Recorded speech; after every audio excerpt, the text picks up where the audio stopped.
Hello and welcome to a brand new episode of CNB Bazaar Buzz here on the NDTV network. I am Cyrus Dabar.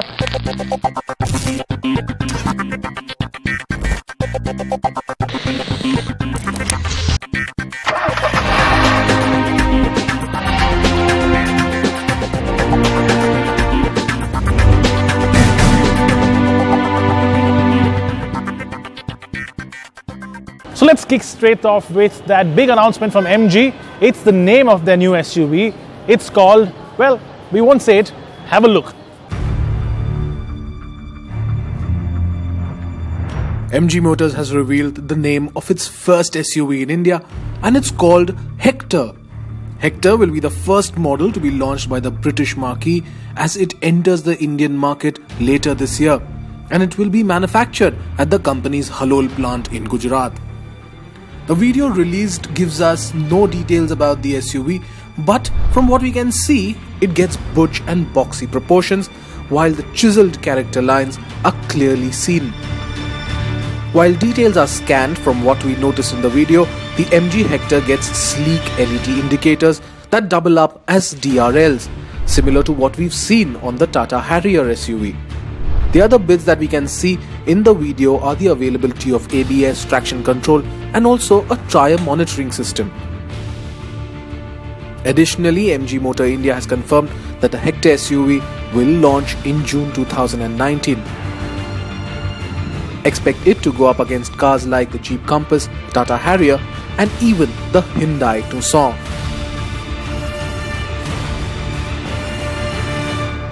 That's certainly an interesting name. A lot of H names for SUVs upcoming for 2019, especially with the likes of Tata calling their SUV the Harrier.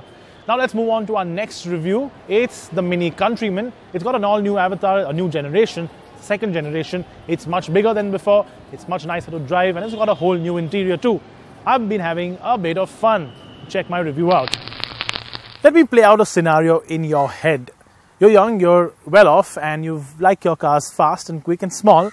So you've got the little small two-door hatchback or small sports car.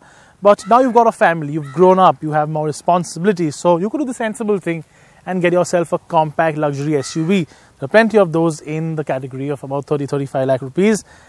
But not all of them are fun to drive. If you do miss your driving, there's only really one alternative to go for. And that's just been refreshed and is now in a new generation. It's the Mini Countryman. And since it does offer great driving pleasure, that's all I'm going to do today. Not just stand still, not point out things to you from the outside or on the interior. I'm just going to drive the pants off that car.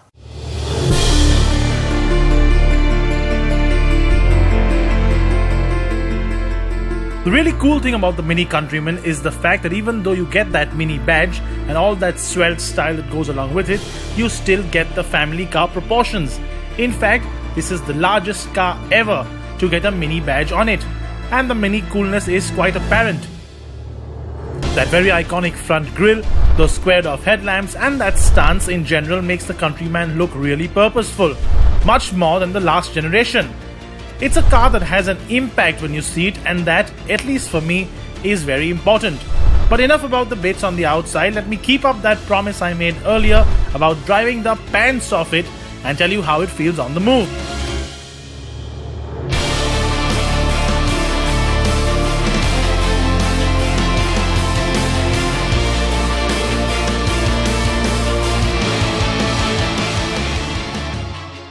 Now let's get straight to the point. The real reason why you would buy the Cooper S in the petrol, or in this case the Cooper S JCW inspired variant, as compared to the more practical diesel, is because you want that power under the bonnet. You want that performance as compared to, say, the standard car, the diesel. Now this of course is that very special 2-liter engine. It's the same one that you get in the normal hatchback and the Cooper S convertible, and it still makes 189 horsepower and 280 Newton meters of torque, which are very healthy numbers for a sort of crossover this size. Now it doesn't feel as quick as the Cooper S, the small Cooper S, the 3-door does. That's obvious because it of course is a bigger car.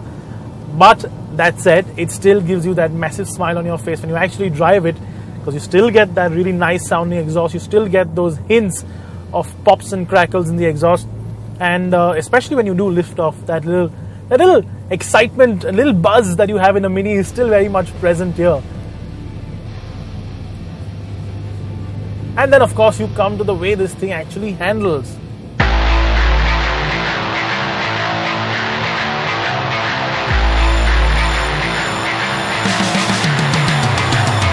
Now sadly in Delhi we don't have many twisties to take the Cooper S around, but I can tell you this, when you do drive it around in traffic, it is so flickable, it's just the right size for a city in India, and it does get to sort of illegal speeds really quickly, so you do have to be a little careful. And although I do wish it had that JCW exhaust that you got on the last generation cars, the really crazy poppy one, this thing still puts this massive smile on my face that I think almost every single Mini does just so well. While the normal Mini is low slung and has to be driven carefully over Indian roads, the Countryman take a lot more abuse. It is taller, has sufficient clearance, and yes, it is quite fuel efficient too. Just over 14 km per litre according to ARAI test figures. Staggering for a car that is this much fun to drive. While the performance aspect of a Mini does attract a whole bunch of people to the fold, another thing that actually attracts a wider audience is how cool these interiors are. I mean, just look at them. It's so retro inspired. Everything is so sort of, it's got a modern touch to it, but it's so classic still. You've still got that big sort of round gauge cluster. Now of course you get a really nice touchscreen with a whole bunch of sort of tech in it. And now yes, competition might have a bigger touchscreen, might have more tech sort of crammed in, but in terms of sheer design prowess, it's the Mini that really takes the cake and the bakery. And even little touches like these little ridges in the dashboard, they actually light up in the same color as your ambient lighting. And it's just these cool touches that really make a big difference to a buying decision when you talk about, say, a more conventional compact luxury entry-level SUV versus something as cool as this. The Countryman isn't cheap. In fact, after you really spec it out, and spec it you must, the base price of 35 lakh rupees seems far away. And this JCW inspired variant starts at 41,40,000 rupees, and that is before you start adding in those options. So while the Mini Countryman might not be to everybody's taste and is certainly not very affordable as compared to its larger rivals, it does have a few things like driving dynamics and of course that sheer sub-zero coolness going for it. And for that, I'd love one. Now the Consumer Electronics Show has been on in Vegas, and of course the sort of gap between electronics and automobiles has been diminishing ever so slightly every year. So a lot of automakers have decided to actually showcase their cars at this show, and a lot of automakers have also decided to showcase new technology. Nissan is one of them with this really interesting bit. Have a look.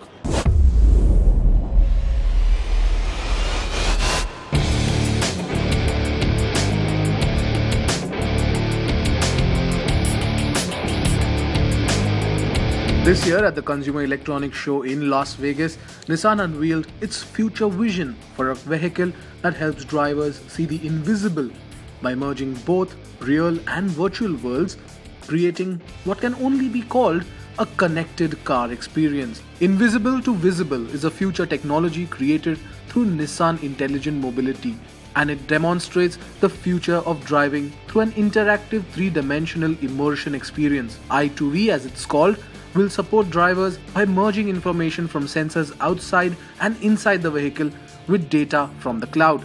This enables the system not only to track the vehicle's immediate surroundings, but also to anticipate what's ahead, even showing what's behind a building or around the corner. I2V is powered by Nissan's Omni-Sensing technology, which acts as a hub gathering real-time data from the traffic environment and from the vehicle's surroundings and interior. Nissan's seamless autonomous mobility technology analyzes the road environment through relevant real-time information, and the ProPilot semi-autonomous driver support system provides information about the car's surroundings. The technology maps a 360-degree virtual space around the car to provide information about things like road and intersection status, visibility, signage, or nearby pedestrians. It can also monitor the people inside the vehicle by using interior sensors to better anticipate when they may need assistance with finding something or a coffee break to stay alert. During manual driving, I2V provides information from Omni sensing as an overlay in the driver's full field of view. The information helps drivers assess and prepare for things like corners with poor visibility, irregular road surface conditions, or oncoming traffic. While it all sounds very promising, will this technology be accessible to all? Well, it can be used anywhere with access to an internet environment. That said, it will have to wait for the introduction of 5G or later wireless technology to be used in moving vehicles.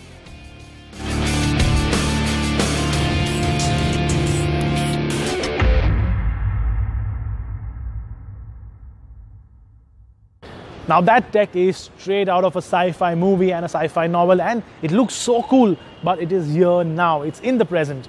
That said, let's move on to something that's a very, very special thing for us at CNB. Every year we give people a chance to win a car or a bike as a part of our CNB Awards if you vote for the Viewer's Choice car or bike. And last year, the Bajaj Dominar won the Viewer's Choice Award for the best bike, voted of course by all of you. And one lucky winner gets to ride one home.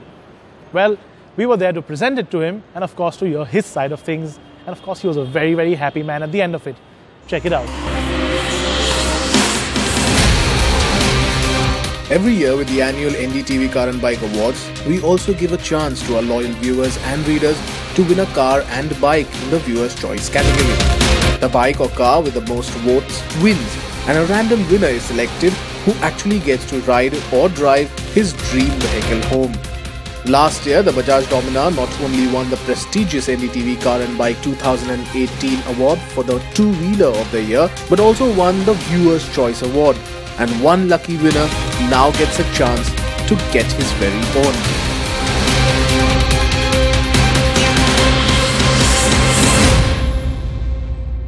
Winning a new bike is something that all of us dream of, winning a new car for that matter. And we are here today with our lucky winner for the Viewer's Choice 2018 NDTV Car and Bike Awards, Zuhair Khan. And we're going to catch up with him a little and ask him about this brand new bike that you won. First of all, congratulations. It does look pretty. Tell us, first things first, did you get to choose the color? Because this red and gold combination is quite spectacular. Yeah, I was told that I can choose the color. So I've seen this one before. So I straight away said red and black. So what's your favorite part about the bike? I know it rides really well. Of course, it's 1 hour awards. But what's your favorite part as a buyer from the bike? I think it's one of the new high-performing bikes that are in the market, an Indian-made bike. So I heard one of these on the road once, and I fell in love with the sound of it. And when I heard about the contest that you had on NDTV, straight away voted for this bike.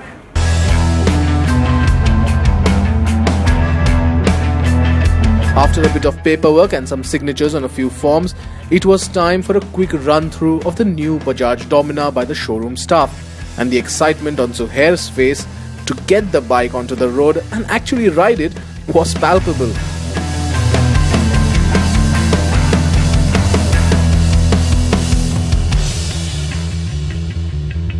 So, I have to ask you something, and it's very interesting. When you got the first call from our team saying you'd won the bike, what was your first reaction? I was actually working at that time, so I was in my office. I got the call, and I thought it was a prank call or something. I confirmed it rigorously, and they told me that we are from NDTV and we have won this bike. So first I could not believe it, and then I finally, as it sunk in, I was extremely happy, just delighted that I've won this bike.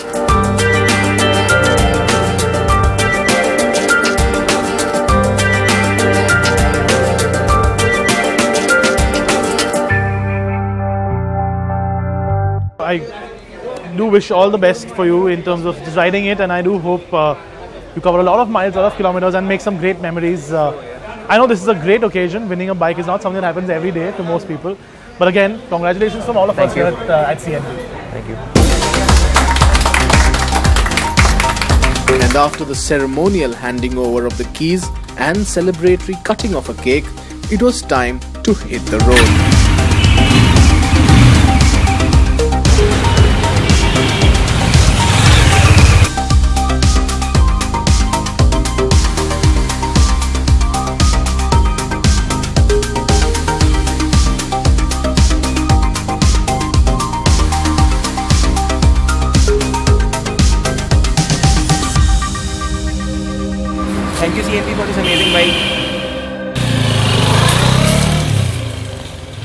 And that's all we have time for this week on the show. As always, as I tell you every week, please remember to wear your helmets if you're on a two-wheeler. Please wear those seat belts if you're in a car. Thank you so much for watching, and goodbye. Signing out.